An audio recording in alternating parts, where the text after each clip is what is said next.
बाद एक बार फिर से आपका स्वागत है और बुलेटिन में आगे बढ़ेंगे। भोपाल रैगिंग के मामले में तीसरे नंबर पर एमपी विश्वविद्यालय अनुदान आयोग ने अपनी रिपोर्ट जारी की है कि रैगिंग के मामले में एमपी तीसरे नंबर पर है। इस साल एमपी में हुई 717 शिकायतें। आयोग ने मुख्य सचिव और उच्च शिक्षा सचिव को लिखा पत्र। रैगिंग मुक्त राज्य बनाने में पत्र की बात कही गई है। रैगिंग के मामले में एमपी से आगे यूपी और बंगाल हैं। हालांकि एमपी की खास तौर पर अगर हम बात करें तो एमपी में खुद मुख्यमंत्री ने ये कहा है कि अगर कोई भी रैगिंग करता है, बच्चे को मानसिक प्रताड़ना दी जाती है तो रैगिंग करने वालों के खिलाफ सख्त कार्रवाई होगी और साथ ही 2 साल के लिए उनको रोक भी दिया जाएगा। ये तक बात कही हुई है मुख्यमंत्री कमलनाथ ने। लेकिन उसके बावजूद, इतने सख्त कानून होने के बावजूद और इतनी सख्त सजा होने के बावजूद भी रैगिंग के मामले में तीसरे नंबर पर एमपी है। विश्वविद्यालय अनुदान आयोग ने अपनी रिपोर्ट जारी की है। इस साल 717 शिकायतें हुई।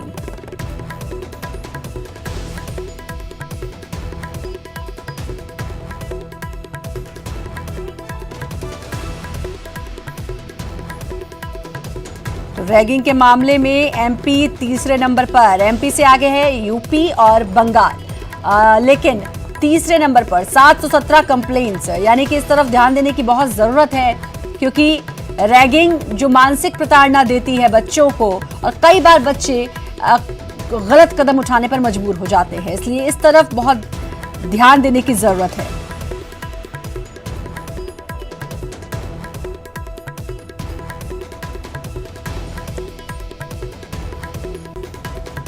तो रैगिंग के मामले में एमपी नंबर 3 पर और यूपी और बंगाल उससे पहले आते हैं। यानी कि यूपी और बंगाल एमपी से भी आगे हैं।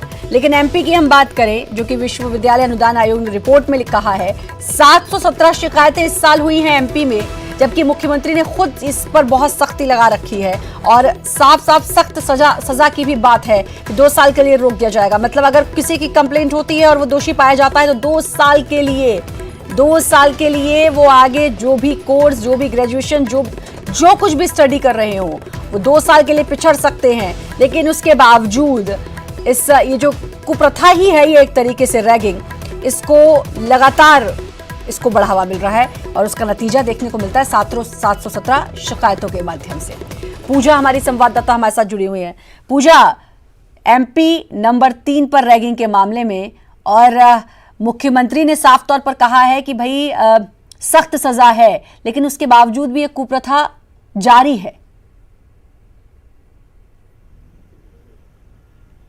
जी बिल्कुल श्रद्धा, यूनिवर्सिटी के आयोग अनुदान ने इस बात का जारी रिपोर्ट की है, जिसके तहत ये पाया गया है कि देश भर में मध्य प्रदेश टॉप 3 में है। इससे पहले यूपी है और सेकंड नंबर पे बंगाल है। लेकिन जो चिंता का विषय ये है कि मध्य प्रदेश टॉप 3 में है। 717 शिकायतों के साथ ये टॉप 3 बना हुआ है। और लगातार इस तरह के जब वाकया सामने आते हैं तो स्कूल शिक्षा विभाग के साथ साथ जो उच्च शिक्षा विभाग है, दोनों ही कमेटियां आपस में बात करती हैं और इसका समाधान निकालने की कोशिश करती हैं। सीएम ने भी इस पर सख्त निर्देश दिए हैं कि मॉनिटरिंग की जाए कि रैगिंग ना हो। इसके लिए स्कूलों पे और कॉलेजों में कई तरह की कमेटियां भी बनाई गई हैं। खासतौर पे बात करें तो कॉलेजों में ये ज़्यादा देखने को मिलता है, तो कॉलेज इसको लेकर के ज़्यादा सतर्क है। उसके बावजूद जब इस तरह की शिकायतें आती हैं और आंकड़े दर्ज किए जाते हैं और आंकड़ों की इतनी बड़ी संख्या दर्ज की जाती है, तो वाकई ये कहीं ना कहीं चिंता का विषय है। और इसको लेकर के अब जो आयोग है वो भी जाग गया है और सख्त निर्देश दिए हैं उच्च शिक्षा के सचिव अधिकारियों को कि इस पर गौर फरमाएं और जल्दी से जल्दी